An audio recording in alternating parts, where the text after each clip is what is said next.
Sharmistha and books. আমি তোমাদেরকে আমার চ্যানেলে স্বাগত জানাতে চাই। আর আজকে যারা এই ভিডিওটা দেখছো, তারা নিশ্চয়ই এই কারণে ভিডিওটা দেখছো যে তারা বই মেলায় নতুন বই কিনতে চাও এবং নতুন বই এক্সপ্লোর করতে চাও। আজকের এই ভিডিওটা স্পেসিফিক্যালি ডেডিকেট সেই সব বইগুলোর জন্য যেগুলো বই মেলাতে রিলিজ হচ্ছে এবং হয়ে গেছে। আর যারা নতুন বইয়ের সন্ধানে থাকো তাদের জন্য এই ভিডিওটা আমি করছি স্পেশালি তাদের কথা মাথায় রেখে। আমি তোমাদের রেকমেন্ড করব যে হাতে একটা চটপট খাতা কলম নিয়ে বসে পড়ো। আর যদি তোমরা চাও তাহলে মোবাইলেও তোমরা নোট ডাউন করতে পারো নামগুলো। কারণ আজকে আমি বই ও লেখকের নামের সাথে সাথে কোন স্টলে বইটা পাওয়া যাবে এবং কোন প্রকাশক বইটা বার করছে সেইগুলোও তোমাদেরকে জানিয়ে দেব। যেহেতু ভিডিওটার লেংথ আমি ছোট রাখতে চাই, তাই ভিডিওটা কিন্তু দুটো পার্টে বেরোবে। তাই আমার চ্যানেলে চোখ রেখো এবং চ্যানেলটা অবশ্যই সাবস্ক্রাইব করো এবং নোটিফিকেশন অন করে রেখো যাতে তোমরা এটার সেকেন্ড পার্ট এলেও খুব তাড়াতাড়ি জানতে পারো। তাহলে আর দেরি কিসের? চলো দেখে নিই কিছু ইন্টারেস্টিং বই যেগুলো এই বই মেলাতে তোমরা পেতে চলেছ। প্রথমেই যে বইটাকে নিয়ে কথা বলবো সেটা হলো স্মৃতির বইমেলা। এই বইটার সংকলক হচ্ছেন শুভঙ্কর মাঝি।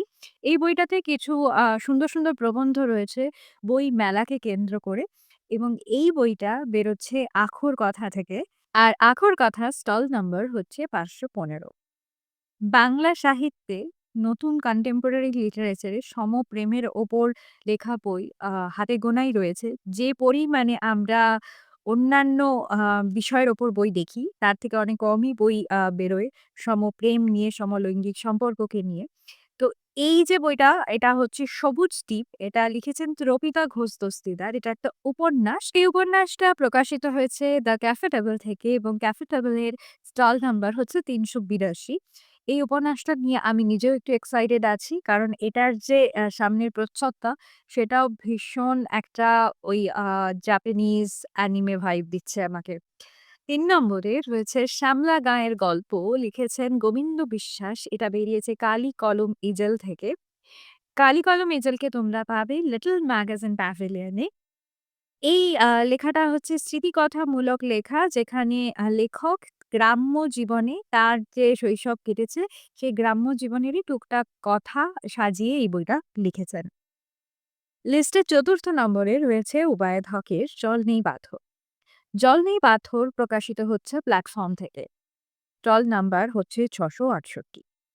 সাক্ষ্যজিৎ ভট্টাচার্যের 'ক্ষেতভূমি' রয়েছে এই লিস্টে, যেটা প্রকাশিত হচ্ছে সপ্তর্ষি প্রকাশন থেকে এবং এই উপন্যাসটার মধ্যে মিল ঘটানোর চেষ্টা করেছেন লেখক রহস্য, ম্যাজিক্যাল রিয়ালিজম এবং সামাজিক উপন্যাসের যে উপাদান সবকিছুরই। তো এই উপন্যাসটার যে ডেসক্রিপশন পড়ে আমার খুবই ইন্টারেস্টিং লেগেছে। সপ্তর্ষি স্টল নাম্বার হলো ৪৮৪। এই বছরে কিন্তু অনেক ইন্টারেস্টিং নন ফিকশন বই প্রকাশিত হচ্ছে। তার মধ্যেই একটা হলো 'তিলোত্তমা টোটো স্ট্যান্ড'। এইটা হচ্ছে খেটে খাওয়া যে মেয়েরা, তাদের নিয়ে লেখা একটা বই। এই বইটা লিখেছেন স্বাতী ভট্টাচার্য। বইটা বেরোচ্ছে রাবণ থেকে। রাবণের স্টল নাম্বার হচ্ছে ৩৮৬। ভূতপ্রেমী পাঠকদের জন্য রয়েছে ত্রৈলোক্যনাথ মুখোপাধ্যায়ের লেখা ক্লাসিক ভূতের গল্প, যেটা প্রকাশিত হচ্ছে ধানসিঁড়ি থেকে। আর ধানসিঁড়ির স্টল নাম্বার হচ্ছে ২২৮। উপন্যাসের মধ্যে আমার প্রিয় একটা জনরা হলো ফেলে আসা ছেলেবেলাকে নিয়ে লেখা উপন্যাস। এরকমই একটা থিমের ওপর লেখা 'জলফড়িং' উপন্যাস লিখেছেন সৌরভ সরকার। এটা তার ডেবিউ উপন্যাস। এই বইটাও আমার পড়ার খুবই ইচ্ছা রয়েছে। এই বইটার প্রকাশক হলেন বৈদেশিক। এরপর রয়েছে 'বাদাবনের অলৌকিক'। এটা লিখেছেন জ্যোতিরিন্দ্রনাথ লাহিড়ী। মূলত সুন্দরবন এরিয়ায় যে অলৌকিক গল্পগুলো, যে মিথগুলো রয়েছে, মানুষের বিশ্বাসের সঙ্গে, তাদের সংস্কৃতির সঙ্গে যে মিথগুলো যুগের পর যুগ ধরে চলে আসছে, সেটা নিয়েই লেখা একটা বই। ভীষণ ইন্টারেস্টিং একটা প্রচ্ছদ। এটার প্রকাশক হচ্ছে অন্তরীপ। অন্তরীপের স্টল নাম্বার হচ্ছে ১৯২। এবছরের এই সময় প্রজাবার্ষিকী পত্রিকায় প্রকাশিত হয়েছিল সুকান্ত গঙ্গোপাধ্যায়ের লেখা 'বিরহ টান' এই উপন্যাসটা। আমি এবারে এই সময় নিইনি বলে উপন্যাসটা আমি পাইনি। কিন্তু 'বিরহ টান' বই আকারে বের করছে মিত্র ও ঘোষ। সুকান্ত গঙ্গোপাধ্যায় আমার খুবই প্রিয় একজন লেখক এবং মিত্র ও ঘোষ থেকে যদি কোনো বই আমি এবারে নিই, তাহলে এই বইটা অবশ্যই আমার লিস্টে থাকবে। আমার যেটা উইশ লিস্ট, যেটা ultimate book fair wish list, সেটাও কিন্তু আমি তৈরি করছি। একটু সময় লাগছে আমার করতে এবারে। তো সেটাও কিন্তু খুব শিগগিরই চ্যানেলে আসবে, তাই চোখ রেখো তোমরা। মিত্র ঘোষের স্টল নাম্বারটা বলে দিই তোমাদের। মিত্র ঘোষের স্টল নাম্বার হলো ২৬৩। পরের লিস্টে রয়েছে আরেকটা আত্মজীবনীমূলক লেখা। বইটার নামটাই ভীষণ সুন্দর। 'বর্ষা আসে বসন্ত' লিখেছেন অলকানন্দা রায়। তাকে তোমরা অভিনেত্রী হিসেবে জানো। অত্যন্ত জনপ্রিয় একজন অভিনেত্রী যিনি সত্যজিৎ রায়ের সঙ্গে কাজ করেছেন। এই বইটি আসছে মানদাস থেকে। মানদাসে স্টল নাম্বার হলো ৪১৮। এরপরে একটা খুব মজার বইয়ের কথা বলবো। লেখায় উপেন্দ্র কিশোর, রেখায় সত্যজিৎ। এটার প্রকাশক হলো বিচিত্রপত্র। এই বইটার মধ্যে পাবে উপেন্দ্র কিশোর রায়চৌধুরী ছোটদের জন্য লেখা কিছু ক্লাসিক গল্প, যাতে অলংকরণ করেছিলেন সত্যজিৎ রায়। বিচিত্রপত্রের স্টল নাম্বার হলো ১৫৫। এরপরে আরেকটা উপন্যাসের কথা বলবো। বেবি শাও-এর লেখা 'কুরচি ফুলের মেলা'। এই উপন্যাসটার যে পটভূমি যতটা আমার মনে হয় জঙ্গলমহল, এবং এই উপন্যাসটার মধ্যে বেশ একটা রহস্য রয়েছে, এবং জঙ্গলমহলের যে পলিটিক্যাল ব্যাকগ্রাউন্ড বা যে ঐতিহাসিক যে সংগ্রাম আছে, সেটা এই গল্পের পটভূমিতে রয়েছে। এই যে উপন্যাসটা সেটা প্রকাশিত হচ্ছে এবং অধ্যায় থেকে। কিন্তু এবং অধ্যায়ের স্টল নাম্বার আমি এখনো জানি না। নতুন প্রজন্মে যারা লিখছেন তাদের মধ্যে অত্যন্ত প্রতিভাবান একজন লেখক হলেন সৌরভ মুখোপাধ্যায়, যার লেখা আমি ভীষণ ভালোবাসি পড়তে।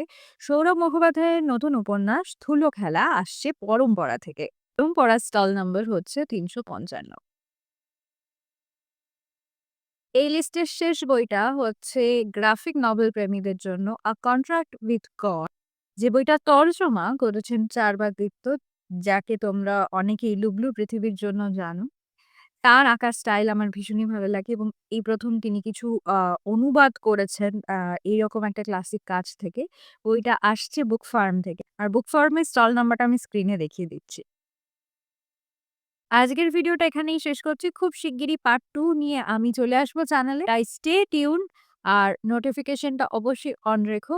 আর তোমাদের বই মেলার উইশ লিস্ট কিন্তু আমাকে জানাতে ভুলো না। আর আমার উইশ লিস্টে কিন্তু বই এড হতেই থাকছে। উইশ লিস্টটাকে জট ডাউন করা আমার পক্ষে খুবই ডিফিকাল্ট হচ্ছে, কারণ আমি বই বাড়াতেই থাকছি। আমি একটা রিয়ালিস্টিক উইশ লিস্ট করতে চাই, যেখানে বইগুলো আমি সত্যিই কিনতে পারবো এমন বই রাখবো।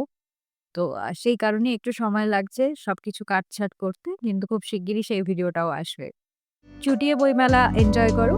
আবার দেখা হবে।